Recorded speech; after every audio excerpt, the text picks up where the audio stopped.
Hello and welcome to the Brutal Iron Gym podcast, where our goal is to cut through the BS and deliver the brutal truth about topics related to health and happiness. So today's topic is mindset, and the title is "A Happy Life Isn't an Easy One." So, most people, when I talk to a lot of clients over the years, so I've been personal training for 18 years. I've worked with thousands of clients. I taught at the university for 7 years, just been involved with a lot of different things, talked to a lot of different people. And overwhelmingly, what most people search for in life is easy.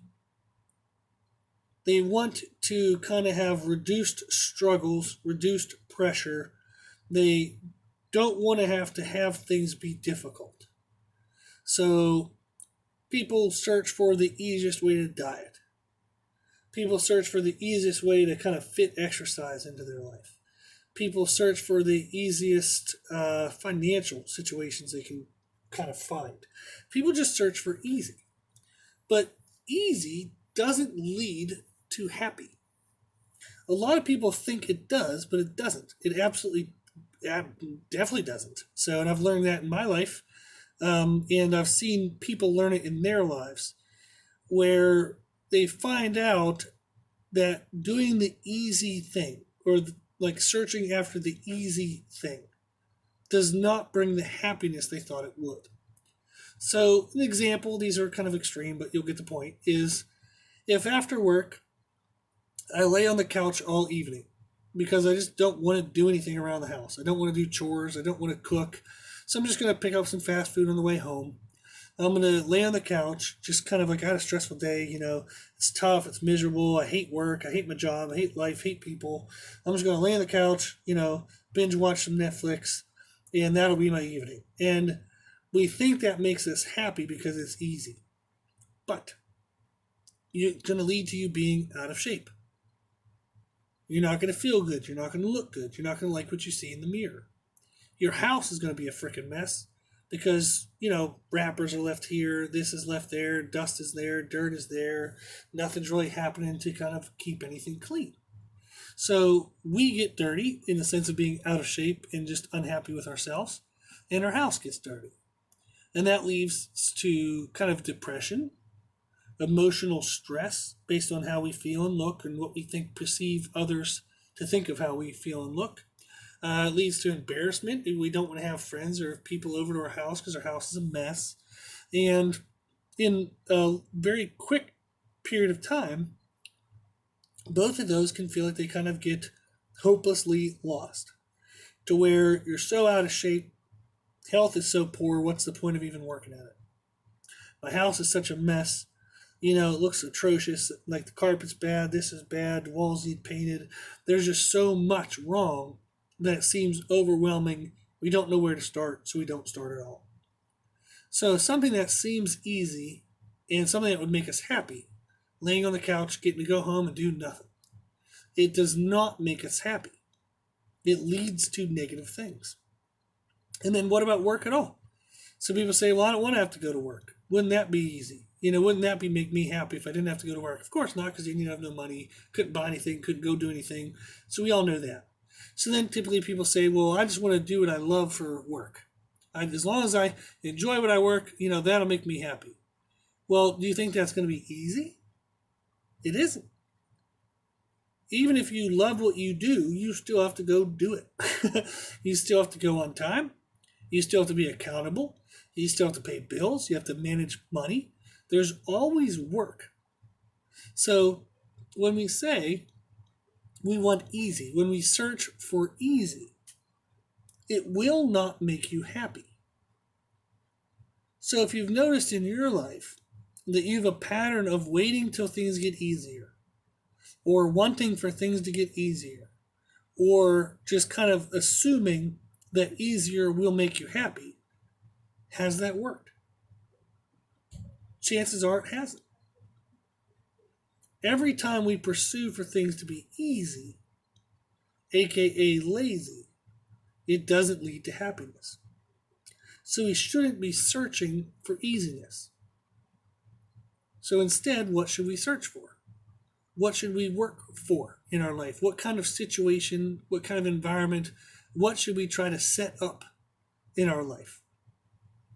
And we've talked about this before, and everybody's kind of heard it. It's a little bit cliche, but it's purpose. So you should search for purpose in your life, not for easiness. Easiness will not make you happy. But having and fulfilling a purpose will. The other part about searching for easiness is that life will not let you get away with that. Okay? So life isn't always going to be easy. It can't be. That's just the way life works. How many times have people always said, like, I'll just wait till things get back to normal? Bullshit. There is no normal. There's periods of time between other chaos. So we get out of one chaotic moment and then go into the next. So that time in between we think is a normal. Okay, we think that's a thing, a mythical land, a mythical space and time that we can always strive for. No, of course not. Okay? The second we think things are normal, it's just the times in between the abnormalities. So instead of searching for things to be normal, which never leaves us happy because things are never normal, instead of searching for easiness, because that won't make us happy because life is never easy, we should be searching for purpose because purpose works with the rhythm of life. Life has ups and downs. Life has challenges. Life does have some easy moments. It does have moments that feel normal, but they're not continual. They're not forever. They're not sustainable, and very rarely do they have anything to do with us. They're just fluke moments. We might have everything under control in our lives, but it doesn't mean the people around us do. So life has rhythms. Life has ups and downs. If we always set our goal to a consistent state of normal, a consistent state of easy, it's never, ever, ever, ever, ever going to make you happy because it can't happen. Life is not consistent. Therefore, what we search for can't be something that's a consistent state because we'll always be in and out of it. However, if you search for purpose, that is something that can flow with life, and you can still meet that goal no matter what life throws at you.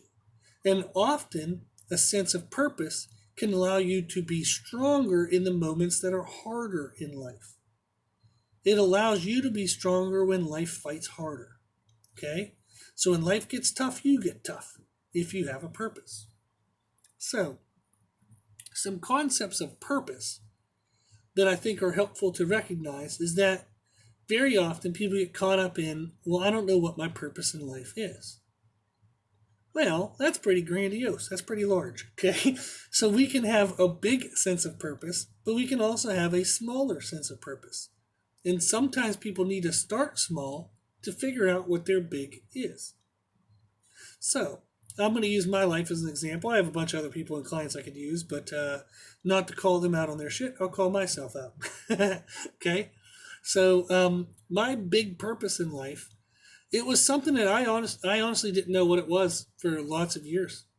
So I do now feel that my purpose in life, a purpose for me, that I have decided to embrace. And then also, like, since I'm religious, I do believe that God had given me certain abilities and life experiences that have led me to where I am.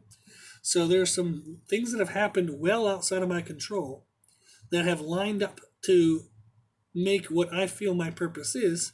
It actually allows me to be more successful at it. So my big purpose is to help others through nutrition and fitness, through physical health. So by controlling and navigating my physical health in my own life, it allowed me to better control and navigate emotional, mental, relational, and spiritual health. So it has made my life immensely better. And I was able to do that through physical health. So I know how much that had changed my life, how significant it was to my life, that I feel kind of passion to help other people do the same in their life. If they can control their physical health, they'll then tend to better control their mental and emotional health. If they have healthy mental and emotional health, they're going to have healthier relational health. So I see it being a cascading effect. And you could definitely start with one of the other areas and have that impact and filter down to the others. So you don't have to start from physical health. But I have seen physical health be the cascading kind of waterfall effect to the rest of people's health hundreds of times. I've seen it make a huge difference. I get passionate about that. I get excited about that. It's something that fires me up to wake up for every day. It's something I do in my spare time, free time. So all day I talk to people about nutrition and fitness, and then I'll go and kind of like when I'm on a break to eat food or when I'm at home at night, I'll go watch a video on YouTube about nutrition and fitness. So it's all I do every day, but I love it. It's actually my passion. I'm excited. I can't wait to learn new things. I'm always striving to become better at it. I want to be the best I can be, even knowing that whenever I would reach my best, there's still more to go. So it's a continual perfection for my entire life. And I'm excited and fired up about that. So that's, for me, is a big purpose. But not everybody has that big purpose. I didn't even have that big purpose for years. So I remember going to, when I was 17 years old, you talk to a guidance counselor and they're like, what do you want to go to college for? And I'm like, well, I don't know. They're like, well, what do you like to do? Work out.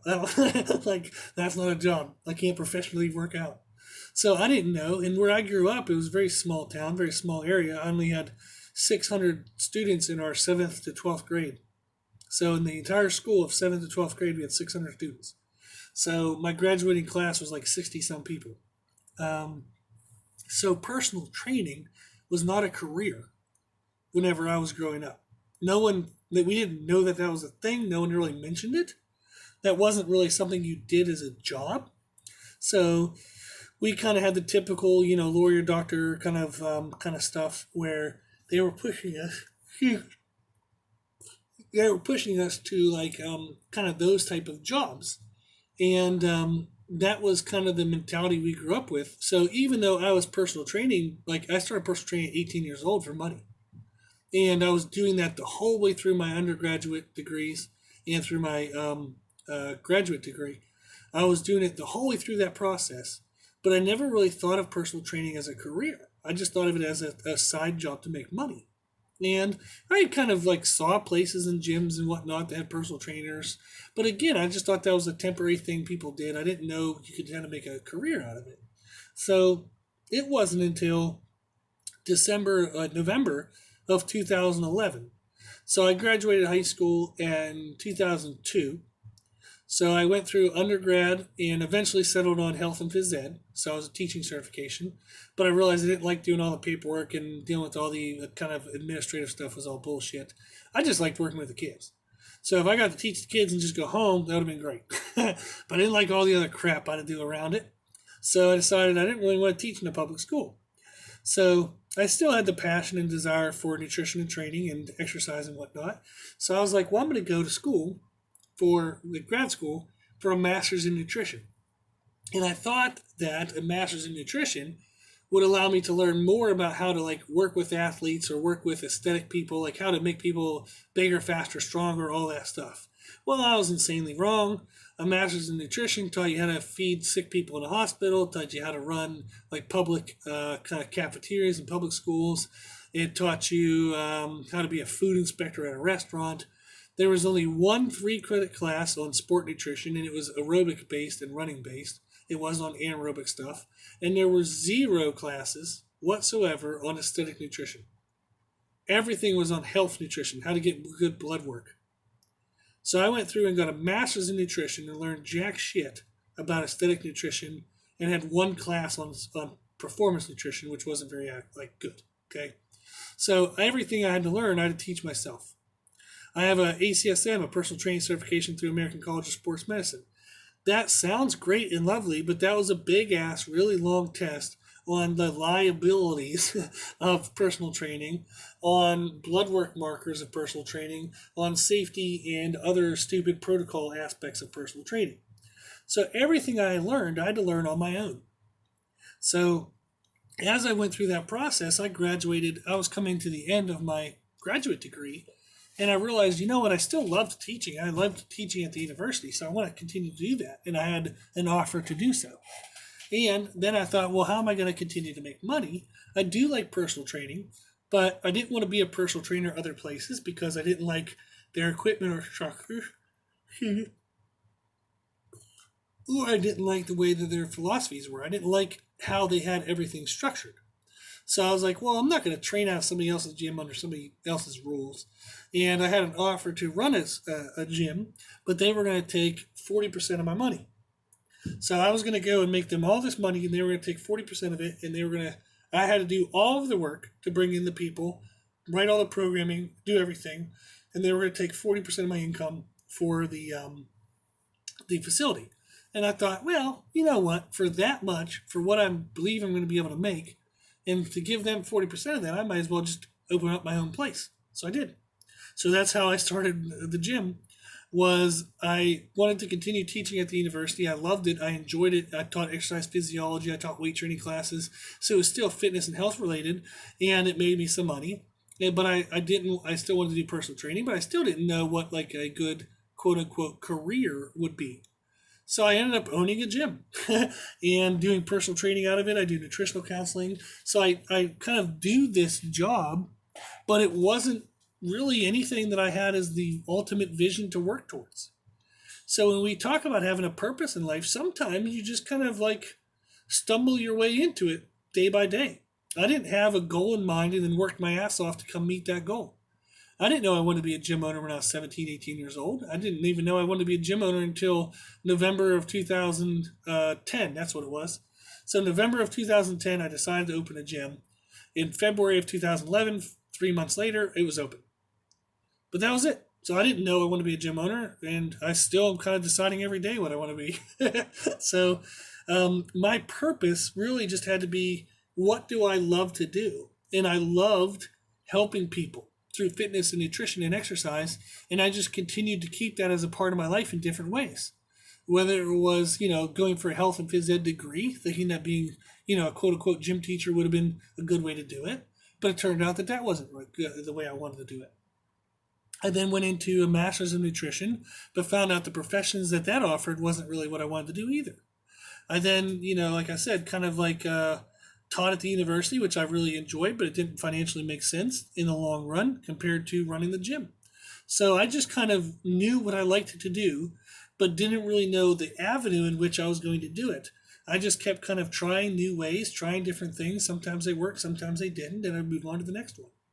So sometimes people believe that to find their purpose in life has to be this aha moment or this clear-cut path or this big vision that they would work for every day, staring ahead at that vision like a carrot in front of them as they ran the race.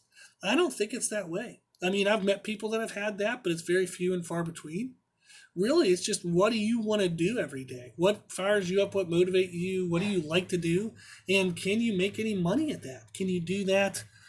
Even if it's not your career, it doesn't have to be a career. It can just be a passion you enjoy. So if you just enjoy making people happy, that could be something you do anywhere. So I was talking about earlier about big and small purposes. So my big purpose is to help others through nutrition and fitness, but one of my small purposes that I like is to spread happiness throughout the day. So I know it sounds really dorky, but I like to see if I can just make like service workers smile. So if I go to the gas station, can I make the clerk smile?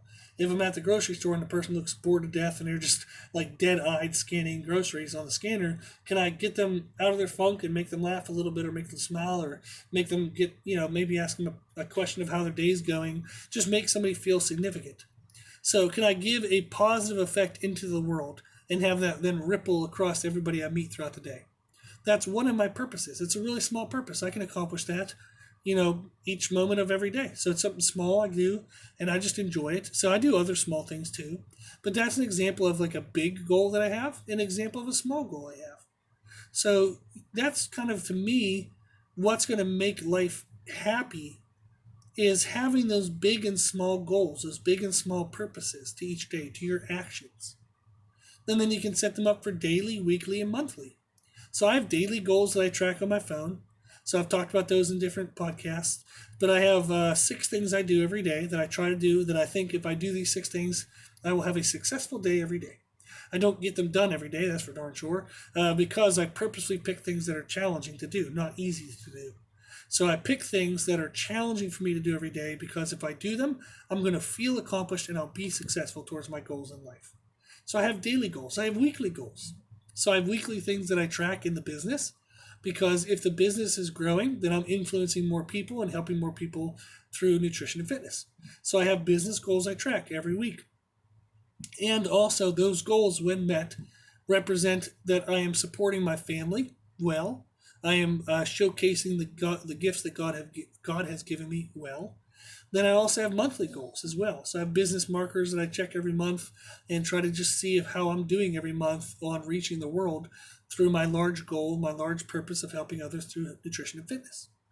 So I have decided for myself what my purpose to everyday life is, big and small. And there's more than just those one or two.